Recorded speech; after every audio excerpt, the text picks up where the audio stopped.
এলো আপনার India, India আর হইল গিয়া বাংলাদেশ। মানে আমি ইন্ডিয়া এবং বাংলাদেশের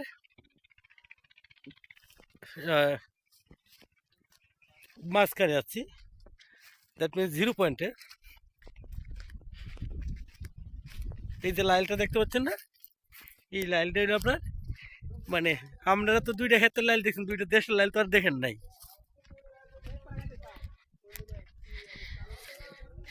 ইন্ডিয়ান জমিতে আপনার এটির নামটা কি তাবরিত ভাই? ম্যাচটা আপনারা এখানকার যে বাংলাদেশ এবং আজকে আপনাদেরকে দেখাচ্ছি ভারত এবং বাংলাদেশ সীমান্তের মানুষ কীরকম ভাবে জীবনযাপন করে। দুই পারের মানুষই খুবই পরিশ্রমী এবং প্রতিবেশীর সাথে দুঃসম্পর্ক কখনোই ভালো কিছু বয়ে আনে না। আবার প্রতিবেশী নিজেকে প্রভু দাবি করা, এটা আসলে কেউ বরদাস্ত করে না। দুই পক্ষের মধ্যে মানে সুসম্পর্ক থাকবে, ভালো সম্পর্ক থাকবে,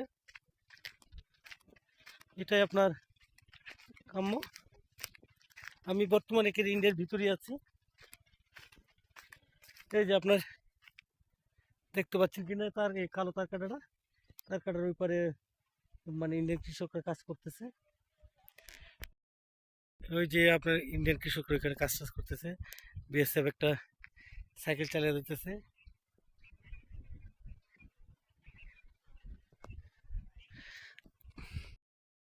দুই দেশের মধ্যে সুসম্পর্ক হোক, ভাইয়ের বন্ধু হোক, সেটা পাকিস্তানের সাথে ভালো বন্ধু সম্পর্ক হোক। মানে আমি টোটাল একটা শান্তিপূর্ণ, হ্যাঁ দেখছি, আমি টোটাল শান্তিপূর্ণ একটা পৃথিবী দেখতে চাই। আমরা আমরা শুধুমাত্র একটা দেশের নাগরিক, যেমন তখন আমরা পৃথিবীরও নাগরিক। সমস্ত যে প্ল্যানেট আমাদের একটা দেশ, আর সমস্ত প্ল্যানেটের আমরা এক একটা ভূমিতে বাস করি। আমরা সবাই সবার সুখে দুঃখে পাশে থাকি, মানে কেউ কারো শত্রু না হয়, এনিমি না হয়। তাইলে আমার মনে হয় উভয়ের জন্য ভালো।